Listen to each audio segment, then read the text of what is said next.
Hey guys, welcome back to my channel. Today is what? Thursday, I think June 25th or 26th, something like that. It's been a while. A lot has gone on. Many of you guys, some of you guys know, I've lost my mom. She passed away on May 11th. I'm going to try to get through this video without crying. I lost her on May 11th. I got COVID, the virus. But before I get into that, I want to first do the giveaway. And I had put the video up, I think it was my last video, and it was to give this right here away. My intentions were to do another video when I was at my mom's house, saying who the winner was. That was supposed to be, I think, on May 17th, but my mom died on May 11th, so that video never happened. So I'm here to do that video first, to do that now. So I want to do that. It wasn't a whole lot of people that entered the giveaway, and so I just have their names right in here. And I just wanted to do this real quick, and then I'll go on to talk a little bit more about, you know, what's been going on. So let's do this right here, mix it all up. I hope you guys all are doing well and staying safe. So much has been going on. Okay, so I'm gonna pull out one, and oh, Miss Thelma Johnson, yay! So you are the winner, Thelma, of this beautiful card case here. And you'll also, of course, be getting the dust bag. So contact me, hon, with your information, and I will get this out this week. So with regards to what's been going on with me, my mom, and some of you guys have known this, or know this, I believe anyway. My mom had got sick with congestive heart failure. She was doing fine. I mean, my mom was doing really well. And then it was kind of an all of a sudden thing where she started building up fluid around her lungs. So she went into the hospital in February, at the end of February, and my mom lived in Boston. A lot of times she would come and stay, you know, the winter here with me in California. So my mom still lived in Boston, and I live here in California. So she went into the hospital the end of February, and I flew back home and to Boston to be with her. And I was there while she was in the hospital. My sister also lives there. And so my mom was in the hospital, and then I came back home, and that COVID, the virus thing, was just, you know, kicking off. You know, people were still working, you know, we knew about it and things like that. So then I came back home, and then I went back again in March.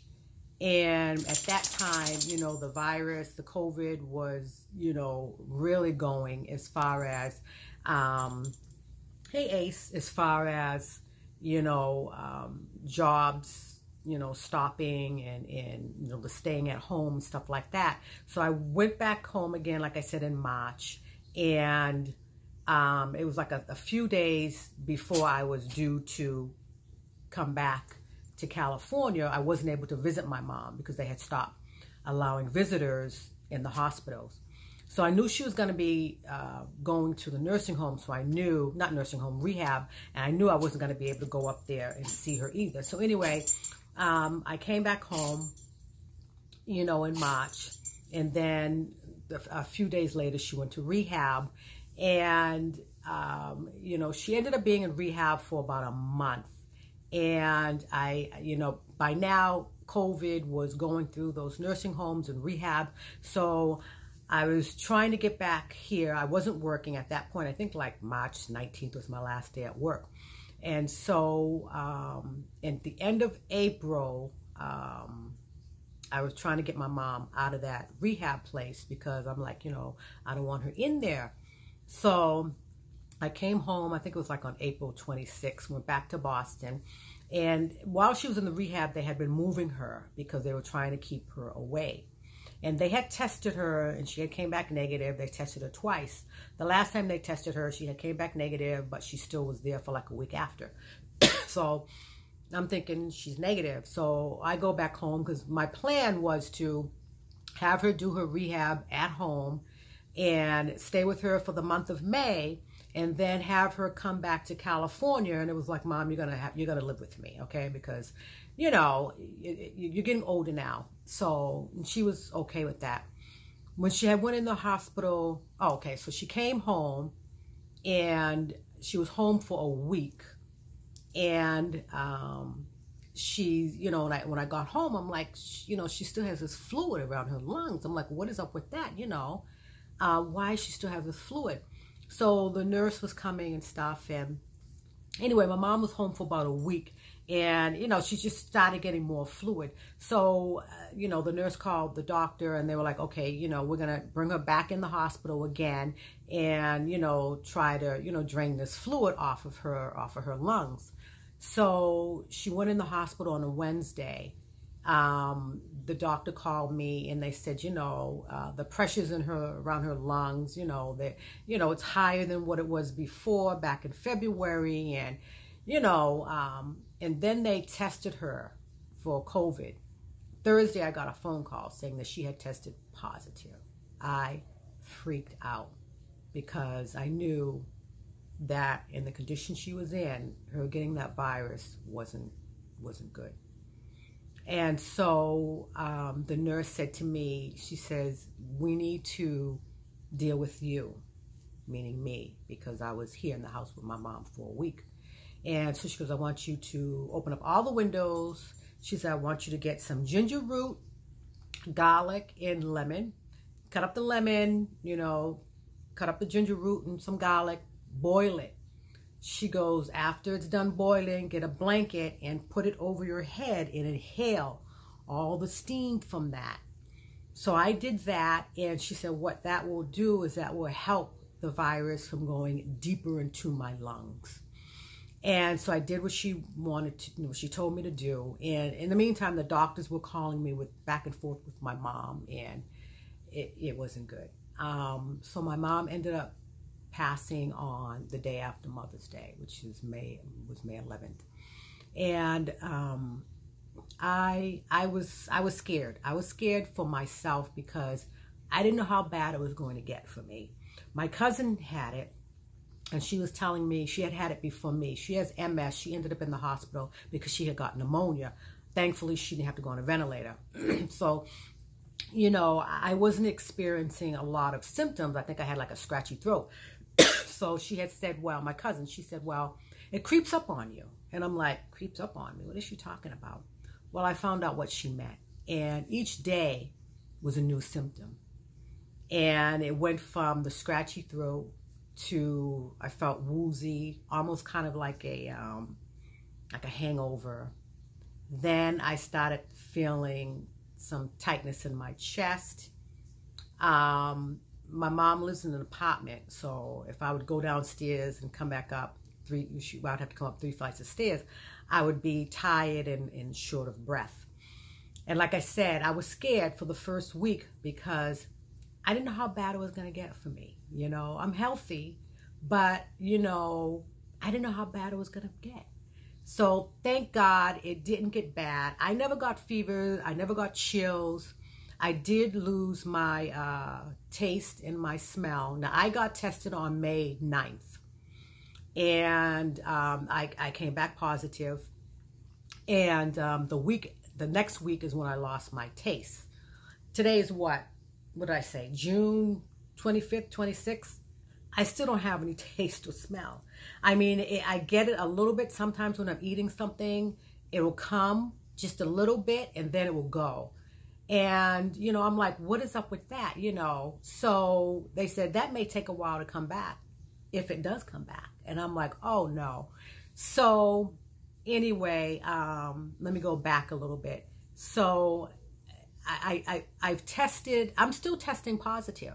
I've had 3 tests, well, 4. The first one was on May 9th. Then I had 3 after that because, you know, you have to quarantine for 2 weeks. And then they tell you, you know, You know, you can test, you know, every week, you know, whatever, until you get a negative. I tested, my last test was on the 18th of June, and I still came back positive. I'm still coming up positive, okay? Now, some of you all may think, well, I'm back home in California, okay? Now, I came back home the 23rd, which was Tuesday. Now, before, a few weeks ago, I think it was on my second test, I had called them, so I was back in Boston, I had called them to get scheduled for another test. Because I'm like, I don't want to leave and have my husband come out here, you know, and I'm still positive. So I had called to get scheduled for another test, and the nurse I had spoken with said, well, normally we don't test people this far out because you've had it. It's been well over a month, and, you know, they have people quarantined for, you know, the first 2 weeks and that. And so she said, normally we don't. She said, you know, because, you know, you're not contagious anymore. She goes, you know, we can give you a letter saying that. I said, really? So she goes, yeah. She said, well, we'll go ahead and we'll test you again anyway. I says, okay. So she goes, then we'll give you the letter after. I said, all right, fine. So I said, well, I'm going to go ahead, since she said that, and book my airline ticket, because I'm not contagious. That's what she was saying, because it's been well over a month since I was first tested. So I booked my airline ticket to have my husband come, because now I have to, you know, in the meantime, I was packing up my mom's house and stuff, you know. I still have that I had to deal with. I was quarantined. I had, you know, nobody can come see me. I was isolated. It was a horrible experience because I was in my mom's house, surrounded by all her stuff, you know, so my grieving just kept going over and over and over again because I was in her home. I had so many people, my girls, you know, were calling me, texting me. They sent me care packages. They were on it, you know, making sure that I was okay.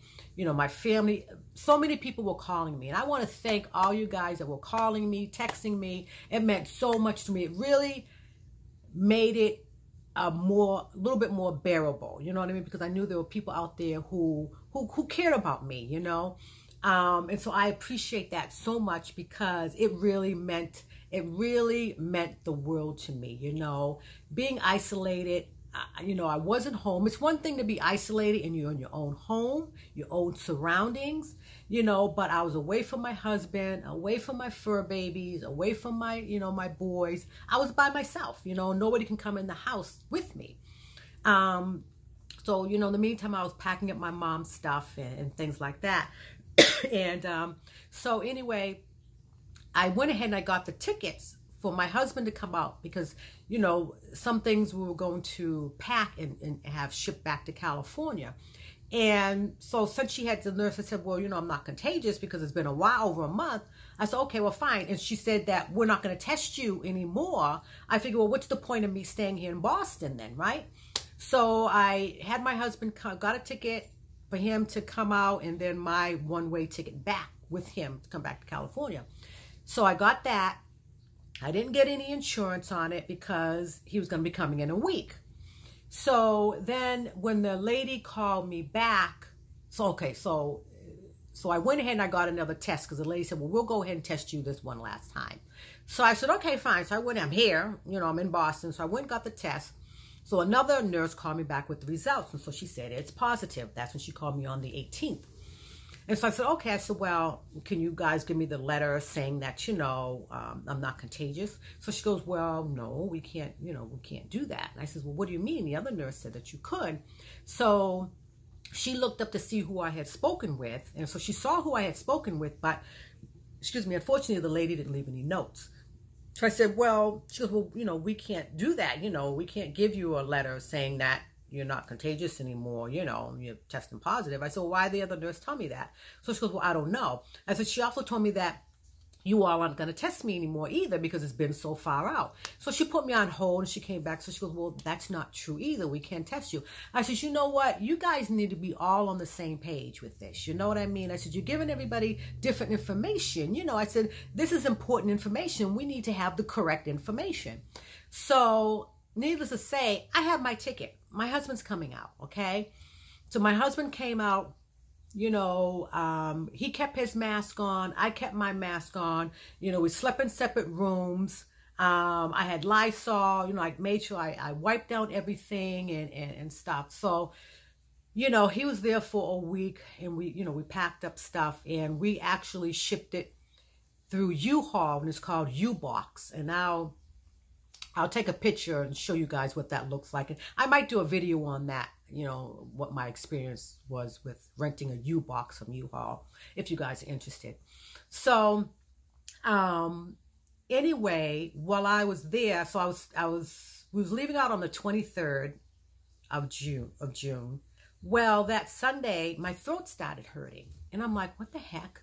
So then by Monday, my throat was just raw. You know, I mean, I says, oh my God, what? I says, you know, do I have strep throat? I'm like, where the heck did I get strep throat from? I know Friday, you know, we went and got the U-Box. I was at U-Haul. You know, I'm like, how the heck did I get, you know, what's going on? I still shouldn't be getting symptoms, new symptoms from this virus. You know, I should be over that by now. So, you know, my throat was, and I was in so much pain with my throat. It hurt to swallow. It hurt to eat. I had a headache. So my sister had given me a face shield. You know, because we buried my mom on the 22nd.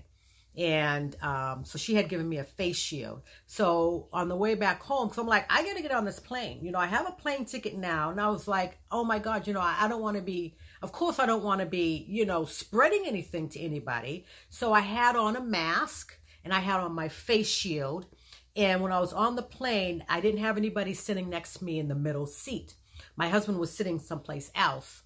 And so, you know, so that's how I got home. And so I called my primary care, and I told him, I explained to him my symptoms. He didn't want me coming into the office, of course, because I was still testing positive. And you know, I told him my symptoms. I said, I think I have strep throat. So what he did was he just went ahead and prescribed me some penicillin. So actually I've been taking that now. Like I said, today's Thursday. So I got the medication yesterday, Wednesday. So it seems to be getting a little bit better, you know. So I'm believing that's what I had was strep throat. But I'm like, how the heck did I get it? But, you know, my immune system is just weak right now. So I'm back home. And I'm quarantined for 14 days. He doesn't want me to retest again for another 2 weeks. You know, yes, my husband's here, of course. You know, my house is bigger than my mom's, so it's a little bit easier. So I wear my mask. We sleep in separate rooms.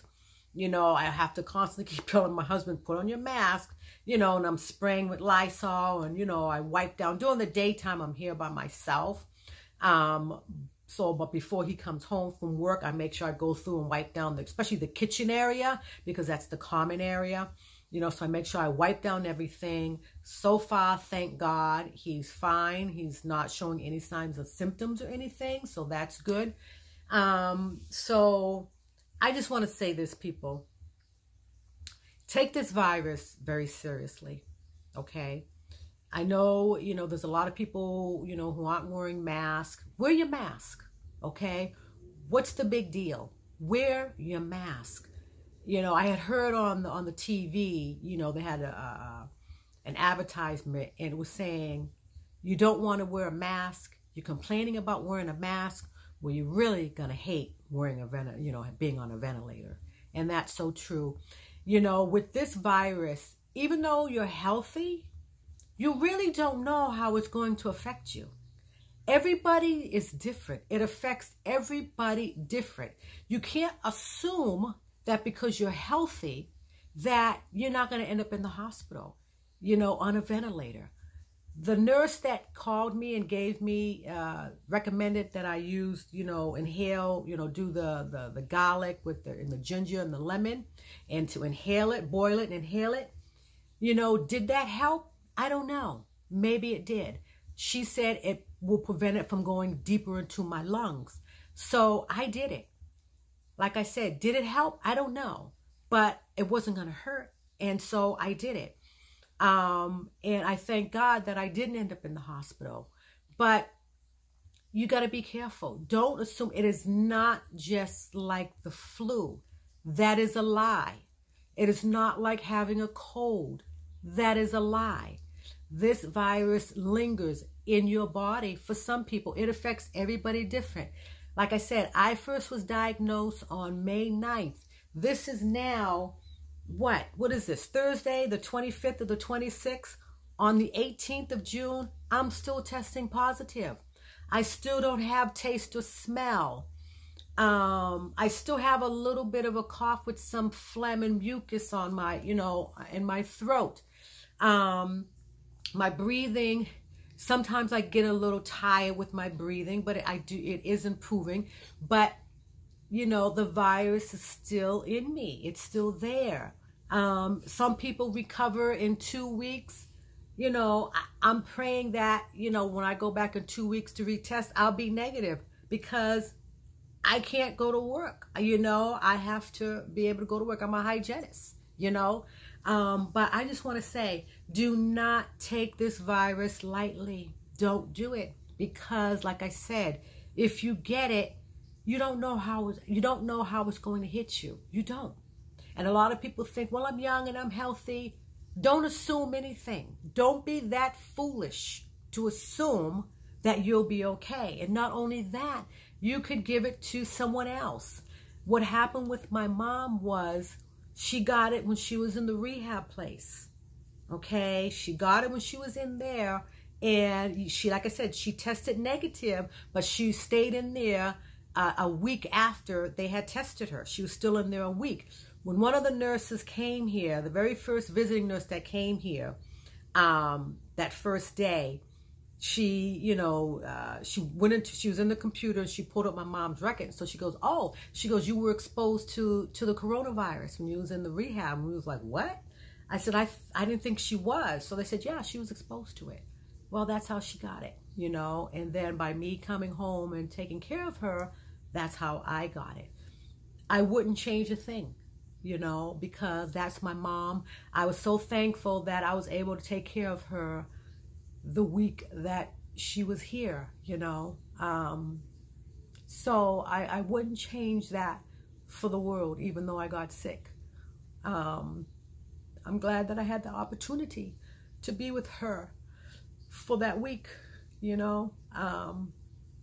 So that's all I wanted to say. And right now, I have a couple of videos up that I did before I left, that I'll probably just put those up. I don't know when I'll be doing videos, if I'll even come back and do videos. I don't know. But Thelma, give me your information, and I just want to get this out. Sorry it took so long, and everybody just stay healthy, okay? Just stay healthy, and wear your mask, okay? Thank you guys so much for watching and for supporting my channel, and much love to you all. Bye-bye.